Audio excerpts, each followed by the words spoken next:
हिरण्यकशिपु को जब ये वरदान मिला, ब्रह्मा जी जब वरदान देने आए थे तो जहां ये भजन कर रहा था उस जगह एक मिट्टी का ढेर बन गया था, पूरे शरीर से दीमक लग गई थी भजन करते करते। ये सतयुग की कथा है। सतयुग में बहुत लंबी आयु होती थी हमारी। सतयुग में मनुष्यों की आयु 1,00,000 वर्ष होती थी। त्रेता में मनुष्यों की आयु 10,000 वर्ष होती थी। द्वापर में मनुष्यों की आयु 1,000 वर्ष होती थी। और कलयुग में मनुष्यों की आयु 100 वर्ष है। और घोर कलिकाल आएगा चतुर्थ चरण में तो मनुष्य की आयु 10 वर्ष रह जाएगी। जैसे तुलसी का पेड़ है ना, बस इतनी ही हाइट होगी। 2,500 वर्ष शेष जब रहेंगे कलयुग के, तब इतनी ही हाइट होगी और 10 वर्ष में ही सारे क्रियाकलाप हो जाएंगे। तो सतयुग में तो बड़ी लंबी आयु थी। भजन करते करते महाराज दीमक लग गया शरीर से, मिट्टी का ढेर बन गया। ब्रह्मा जी ने आकर के कमंडल से जैसे ही मंत्र पढ़ के जल छिड़का तो उस मिट्टी के ढेर से एक सुंदर पुरुष प्रकट हो गया। यही तो हिरण्यकशिपु था। ब्रह्मणे नमः, ब्रह्मणे नमः भजन किया था। ब्रह्मा जी ने वरदान दे दिया। एक बार तो मना किया, लेकिन बोले तूने भजन किया है तो वरदान देता। एवं मस्तु, तुम बड़ तप कीना, तुमने बहुत बड़ा तप किया है, मैं तुम्हें वरदान देता हूं। वरदान को प्राप्त करके डंका बजाते हुए, गदा को लहराते हुए जैसे ही अपने नगर में आया, इधर इंद्र कयाधु का हरण कर ले गए थे। और वो कयाधु देवऋषि नारद के आश्रम में थी। नारद के आश्रम में कयाधु ने एक सुंदर भगवान के भक्त को जन्म दिया था। इसी का नाम है प्रहलाद। इसी भक्त के प्रभाव से भगवान का नाम हुआ है भक्त वत्सल। कयाधु और प्रहलाद को लेकर के नगर में आया, ढिंडोरा पिटवा दिया कि आज से जब तब पूजा पाठ सब बंद हो जाए। बोले महाराज वो तो सब पहले से ही बंद था, वो आप चले गए तपस्या करने तो थोड़ा थोड़ा किसी ने छुप करके चालू कर दिया। बोले अब सबसे कह दो कि अब मैं तपस्या करके आ गया हूं, कहीं भी मुझे विष्णु का नाम सुनाई नहीं देना चाहिए, क्योंकि मेरे भाई का हत्यारा है विष्णु। भगवान वाराह ने हिरण्यकशिपु के भाई हिरण्याक्ष का वध किया था। उसी बदले को पूर्ण करने के लिए आज इसने भगवान से बैर बढ़ा लिया। अपने चारों पुत्रों के लिए शुक्राचार्य जी की पाठशाला में भेज दिया पढ़ने को।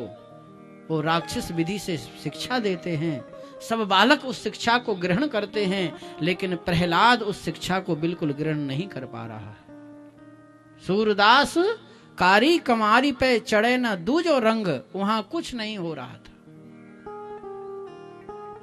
जाहे लगन लगी हरि चरणन की, उसका तो स्नेह और प्रेम भगवान के चरणों में था। कीर्तन करता, भजन करता। और जब हिरण्यकशिपु ने ये सुना कि तो कीर्तन करने वाला, भजन करने वाला है, और ये कीर्तन भजन किसका करता है, तो बोले ये विष्णु का कीर्तन करता है और वही मेरा शत्रु है। एक बार बड़े प्रेम से, स्नेह से, दुलार से, भाव से, वात्सल्य से अपने पुत्र को गोदी में ले लिया। कहा तू बहुत अच्छा है मेरा पुत्र, 4 पुत्र हैं, उन सब में छोटा है ना तू, मैं बहुत स्नेह करता हूं, पर तुम बता कि तुझे क्या अच्छा लगता है। बस मेरा इतना कहना मान जा कि तू ये जो विष्णु का नाम लेता है इसको भूल जा और कुछ भी कर, तू जो कहेगा सो मैं करूंगा तेरे लिए, पर तू ये नाम भूल जा। तो प्रहलाद ने हाथ जोड़ करके निवेदन किया, पिताजी और सब भुलवा दो, खाना पीना, लेना देना, सोना खाना, गाना रोना, लेकिन भगवान को ना भूलूं। मुझे वो सुख नहीं चाहिए, मुझे वो संपत्ति नहीं चाहिए। सुख के मारे माथे सिल पर जो हरि हृदय से जाएं, बलिहारी बा दुख की जो पल पल नाम जपाए। मैं तो नाम जपता रहूं। और नवधा भक्ति का उपदेश दे दिया। किसने? बोले पुत्र ने पिता को। तो क्रोध में भर गया, बोले तुम बहुत बड़ा उपदेशक बन गया, और गोदी से नीचे पटक दिया। अनेक प्रकार की यातनाएं दी हैं। वर्णन आया है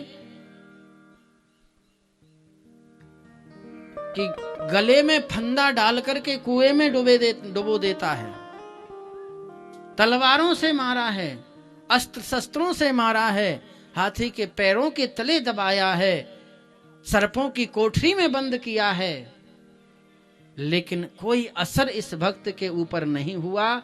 उसका कारण कि वो नाम जप रहा था। उस नाम जप के प्रभाव ने उसके शरीर को इतना हृष्ट पुष्ट और बलवान बना दिया कि हिरण्यकशिपु की एक भी यातना वहां काम नहीं कर पाती, विफल हो जाती है। एक कवि ने लिखा है कि पास नीसु बांध के अगाध नीर बोर राखे, तीर तरवारन सुमारि मारे हारे हैं, गिरते गिराए दियो डर पे ननेक लाल, तब मत बारे भारी हाथी तर डारे हैं, फेरे सिर आरे अगन माही जा रहे हैं, पीछे मीड़ गातन लगाए नाग कारे हैं। पर इन सब का असर क्यों नहीं हो रहा है? बोले भावते के प्रेम में मगन कछु जाने नहीं, ऐसे प्रहलाद पूरे प्रेम मतवारे हैं। प्रेम से भगवान का भजन कर रहा था, और भगवान के भजन में इतनी शक्ति है, किसी से डरना मत।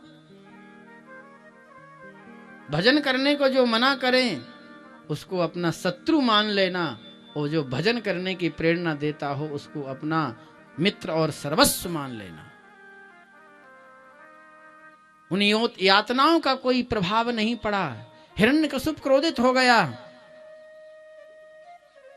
विष्णु पुराण में कथा है, भागवत में नहीं लिखा है, कि वो होलिका आ गई, इसकी बहन। इसने भी ब्रह्मा जी से वरदान पाया था। और वरदान में एक चुनरी थी कि ये चुनरी अगर तेरे शरीर पर रहेगी तो अग्नि भी तेरे शरीर में नहीं लगेगी। ये बात विष्णु पुराण में लिखी है, भागवत में नहीं लिखी। वो चुनरी ओढ़ करके बैठ गई, चारों ओर से अग्नि लगा दी, प्रहलाद को गोदी में ले लिया। प्रहलाद के भजन के प्रभाव से वरदान की वो चुनरी जो होलिका ओढ़ रखी थी, होलिका भी जल के भस्म हो गई, और प्रहलाद कीर्तन करते हुए बाहर आ गए। अब डर गया हिरण्यकशिपु, क्रोध में भर के, और जैसे ही गदा को लहराते हुए आया और बोला, बोल कहां तेरा भगवान है, किस जगह है तेरा भगवान? प्रहलाद ने कहा, पिताजी आप ये कहो कि किस जगह वो नहीं है। मुझे तो एक भी जगह ऐसी नहीं दिखती है, एक भी वस्तु ऐसी नहीं दिखती है जहां वो ना हो। हर जगह ईश्वरीय सत्ता है। अहम सर्वेषु भूतेषु भूतात्मा वस्थितस्तदा, तम अवज्ञाय मां मर्त्या कुरुते चार्थ विडंबनम। कहाँ नहीं है वो? सब जगह मेरे परमात्मा विद्यमान हैं। आप में मुझ में हैं, इन सब में है दरबार में, इस खंभ में है डोर में है आपकी तलवार में। पिताजी नाम में हर वस्तु में पहले उन्हीं का नाम है, तो देखने वाला हो तो घट घट में व्यापक राम है। सब जगह मेरे परमात्मा मुझे दिखाई दे रहे हैं, कोई जगह ऐसी है ही नहीं जहां वो नहीं है। क्रोध में भर के और जैसे ही गदा का प्रहार किया खंभे से, नरसिंह भगवान प्रकट हो गए हैं। बोलो नरसिंह भगवान की। जिनका धड़ मनुष्य का था, सिर सिंह का था, क्योंकि इसने वरदान मांगा था कि ना मनुष्य से मरूं ना पशु पक्षी से, न जीव जंतु से, सो भगवान ऐसे ही बन के आ गए। और जैसे ही शेर की आवाज में भगवान ने दहाड़ लगाई तो वहां सभासद थे वो सब डर के भाग गए। हिरण्यकशिप कांप गया, खंबे के पीछे खड़ा हो गया। प्रहलाद कांप रहे थे। ब्रह्मादिक देवता इस दृश्य को आकाश से देख रहे थे। डर गए ब्रह्मा जी। भगवान अवश्य कहेंगे कि वरदान किसने दिया। अब शिव जी ने कहा कि जाओ स्तुति करो। ब्रह्मा जी वरदान तो तुम्ही ने दिया था ना। लेकिन ब्रह्मा जी स्तुति करने नहीं आ पा रहे हैं। शिव जी, इंद्र जी, सनकादिक ऋषि, वरुण कुबेर कोई स्तुति करने को नहीं आ रहे हैं। तो लक्ष्मी जी से कहा, मां आज प्रभु बहुत क्रोधित हैं, आप जाकर के जरा उनकी स्तुति करें, उनके क्रोध को शांत कर दें। लक्ष्मी जी ने कहा, भगवान तो कभी क्रोध करते नहीं। भगवान की स्तुति आप सब लोग गाते हैं ना, कैसे हैं भगवान? शांताकारम भुजगसेनम, विशेषता बताई है। कहते हैं जैसी संगति में रहते हैं वैसा असर पड़ता है। और श्रीमान की संगति कहाँ है? 1000 फन वाले शेष पर बैठते हैं। कहाँ बैठते हैं? शेष के ऊपर। और इसके बाद कैसे हैं?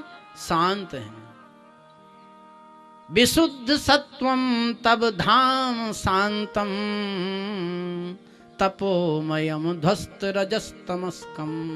एकदम शांत हैं भगवान। क्रोधी, सबसे क्रोधी अगर है तो नाग है। क्रोधी नाग के ऊपर बैठने के बाद भी श्रीमान शांत हैं। लक्ष्मी जी ने कहा, वो तो कभी क्रोध नहीं करते। और सज धज करके लक्ष्मी जी आई कि मैं चलूं, देखूं कैसे क्रोध किया है आज। और सबसे पहले लक्ष्मी आई, साक्षात श्री पेश्रिता देवई दृष्ट्वा तन्महद्भुतम अदृष्ट्या श्रुतपूर्वत्वात् सानोपेयाय संकिता। साक्षात लक्ष्मी आई। किसके पास? बोले नारायण के पास। पर यहाँ नारायण नहीं, यहाँ तो बब्बर शेर बन के बैठे श्रीमान जी। और लक्ष्मी जी को देखा तो पहचान तो लिया भगवान ने, पर लक्ष्मी जी नहीं पहचान पाई। तो शेर की आवाज में दहाड़ लगाई, सो लक्ष्मी जी डर के मारे लौट गई। बोले ये मेरे पति नहीं है, ये कहां भेज दिया ब्रह्मा जी आपने? ये तो कोई शेर है। पर ये स्वरूप का दर्शन लक्ष्मी जी को क्यों कराया? एक बार लक्ष्मी जी बैकुंठ में भगवान के चरणों को चांप रही थी।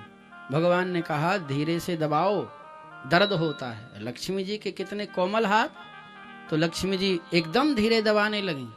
भगवान ने कहा, और धीरे दबाओ। लक्ष्मी जी बिल्कुल स्पर्श करने लगी। भगवान ने कहा, और धीरे दबाओ। तो दोनों हाथों को ऐसे कर लिया, वो छाया से दबाने लगी। अब विचार करती हैं कि मेरे इतने कोमल कर, इनके स्पर्श से इन्हें दर्द होता है, तो ये राक्षसों को कैसे मारते होंगे? तो भगवान ने आज दिखा दिया कि ऐसे मारते हैं लक्ष्मी। लक्ष्मी जी स्तुति नहीं कर सकी, ब्रह्मादिक देवता स्तुति नहीं कर सके, तो देवताओं ने ही फिर प्रहलाद को भेजा है। सुखदेव जी कहते हैं, राजन, प्रहलादम प्रेषयामास ब्रह्मावस्थित मंतिके तात प्रस्मयोपेहि स्वपित्रे कुपितम प्रभु। प्रहलादम प्रेषयामास, प्रहलाद को भेजा किसने? बोले ब्रह्मा वस्थित मंतिके, ब्रह्मादिक देवताओं ने। वत्स प्रहलाद तात प्रस्मयोपेहि, तुम्हारे पिता पर हमारे प्रभु बहुत कुपित हैं और उनके क्रोध को तुम ही शांत कर सकते हो। अब आप विचार करो कि लक्ष्मी जी नहीं आ पाई भगवान के सामने, इतने क्रोधी थे, देवता नहीं आ पाए, और प्रहलाद जब आए, और प्रहलाद जैसे ही आके भगवान के चरणों में गिरे हैं, भगवान ने प्रहलाद को उठा लिया। सभा में हाहाकार मच गया, शेर के हाथ में पहुंच गया बालक, और उठा करके अपना जो दिव्य भगवान का कर था उसका स्पर्श कराया है। ऐसे शरीर एक सिर पर रख दिया। भगवान बोले, क्वेदम्बपु क्वच बया सुकुमार में तत् क्वे मा प्रमत्त कृत दारुण यातनास्ते नालोकितं विषम एतत् भूत पूर्वम क्षन्तव्यमंग यदि में समये विलंबा। ये बहुत सुंदर झांकी है सज्जनों। हम लोग बड़े भाव से कथा सुनते हैं, लेकिन उसको कभी हृदय में उतारो कि आज भगवान भक्त से कह रहे हैं कि नालोकितं विषम एतत् भूत पूर्वम क्षन्तव्यमंग यदि में समये विलंबा। मुझे आने में देर हो गई हो तो तुम क्षमा कर देना। प्रहलाद की रक्षा की है भगवान ने। ये भागवत कथा भक्तों की कथा का वर्णन किया है। कभी भी हमसे जाने अनजाने में कोई अपराध ना हो। ध्यान देना, किसका? बोले माता पिता का, संतों का, गुरुओं का, ब्राह्मणों का। यदि अनजाने में भी अपराध हो जाता है ना, तो इसका बहुत बड़ा दोष लगता है।